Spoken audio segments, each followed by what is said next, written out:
So I just wanted to record a quick video on some shower thoughts I had because it's Monday and I thought this was cool. I'm going to talk about computers, errors, and evolution. So there's a deep connection here. A lot of people reduce evolution to breeding.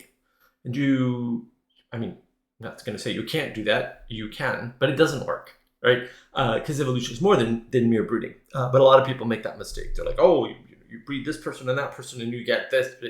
Okay, kind of, right? And that's Gregor Mendel and that whole genetics thing. But genetics is more than that. A lot of genetics is an error correction. And this is actually reflected in our technology in a way that most people do not understand or appreciate. So I want to kind of tie these things together just to show you the level of complexity, sort of the re-enchantment of both technology and evolutionary theory, and why these things are so actually much more difficult than people realize.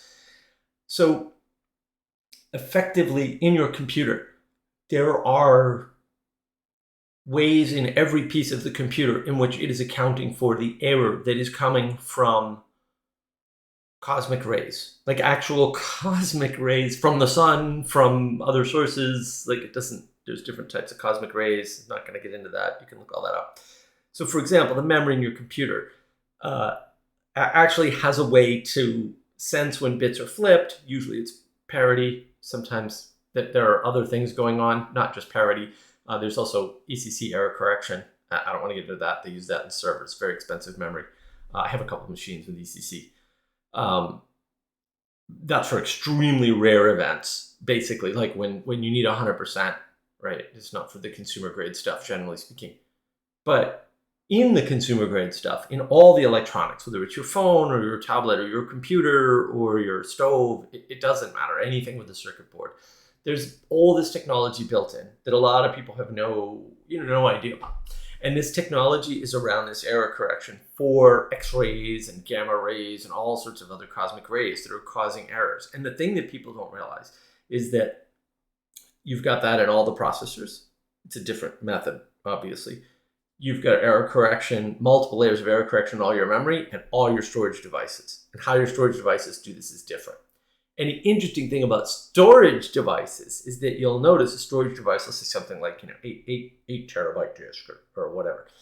But then when you go to use it, there's no 8 terabytes there, right? A lot of it gets used up in formatting and part of formatting and putting a file system on something, not all of it, so maybe a small part, not all of it, is all about error correction. And so there's error correction, error correction, error correction. So in a computer, you kind of think you can break it out into sort of three parts, right? There's data storage, and there's hard data storage. There's multiple types of data storage, right? There's disks, there's memory, right? There's ROMs. All of these have error correction, independent error correction types, right? Then there's communication, there's networks, there's the traces between things, right? There's all kinds of little wires going on between devices. So there's error correction for what's called the bus, right? The communications method between internal devices.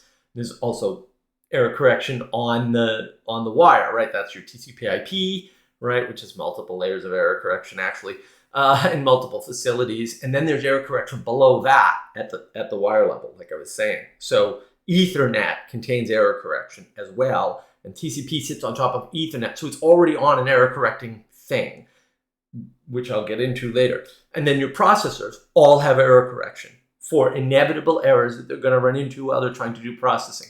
So there's error correction, top of error correction, top of error correction. Now, how much there is, I don't know. Sometimes this actually slows us down. And I'll give you a quick, very old example just because it's easy. And all right, and we're back. I'm allergic to videos, obviously. So when we're dealing with these error corrections, what happened in the old days is originally we used to transfer data over phone lines, apparently at like 50 baud or something. I don't know. That's pretty far back. But 300 and then 600 and then 1200 baud, right? And then 2400 baud. And then sort of after that, the methods by which they're transferring the data change right? The nature and the algorithms and how they're actually dealing with sending the sounds over the copper, because you can send sounds, it's called out of band, that people can't hear because phone lines were designed for copper. Copper phone lines were designed for voices, for people to hear, but the copper carries way more data, has way more bandwidth than just what you need for your ears. So they started taking advantage of these facts, right? And also the fact that you can embed a lot more data in sound if you don't just use the audible part like you would use on a cassette tape. So you used to store data on cassette tapes, like video games and stuff, right? On cassette tapes, before discs were very popular, because cassette was very cheap. So though that would use just regular audio.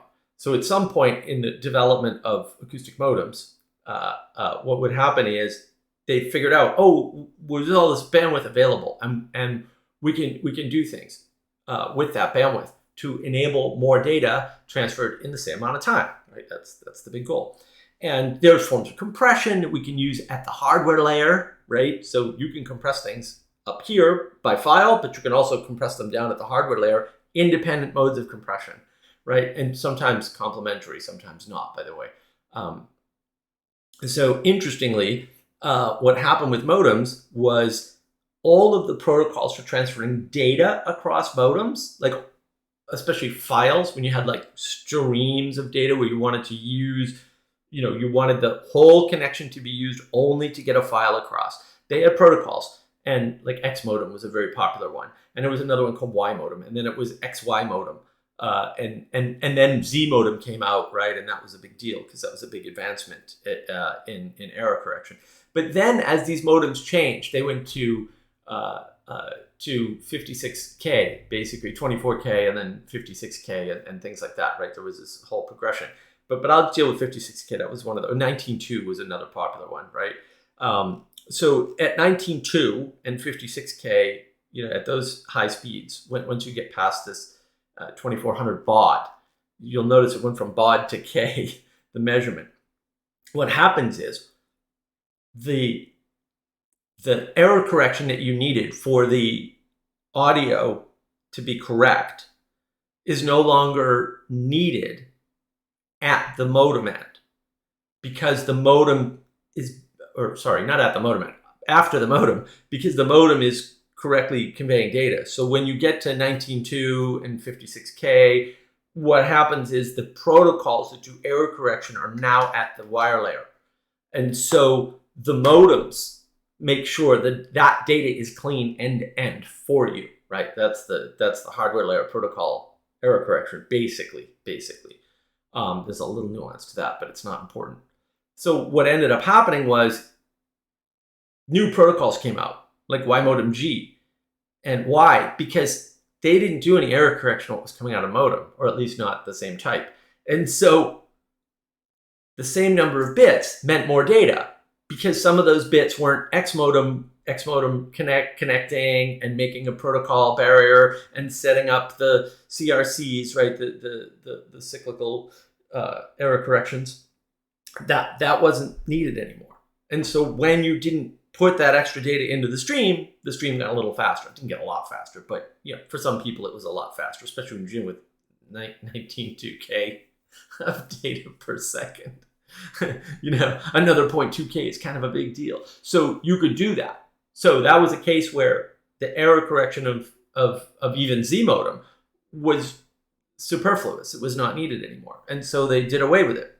And so a lot of those inefficiencies, because they can become inefficiencies over time, especially if you don't know, there's error correction here, and error correction there, and error correction there, we're adding on extra error correction for no reason.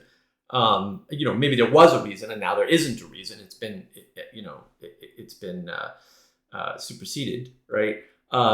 You can get less efficient over time. So for a while, modems were not as efficient as they could be because this error correction was in the way, and people were used to using X modem error correction when transferring files when they didn't need to do that. And then Y modem G, people started adopting that, and they ditched Z modem and X modem and XY modem and all the other, error correcting protocols. And the next thing you know, you get a little more speed, and that could be significant in some cases. So evolution works the same way. There's error correction all over it for the same cosmic ray reasons, right? And the funny part is, of course, evolution doesn't work without mutation. So it doesn't correct all the errors, because some errors are mutations, and you need mutations in order for the evolutionary theory set to work. But there's still error correction in some places. And sometimes that error correction is actually doing us harm, and sometimes it's doing us good.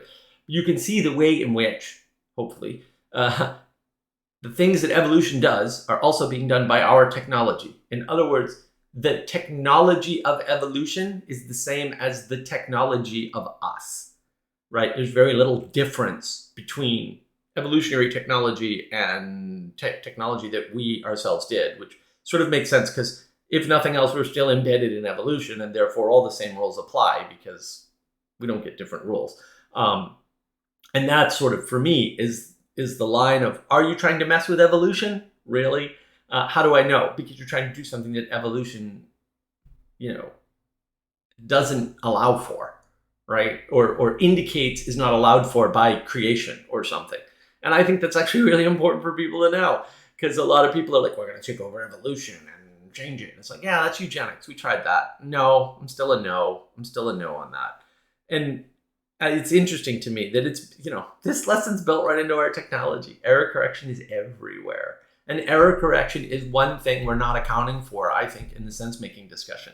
And maybe I'll go into that someday, but not this.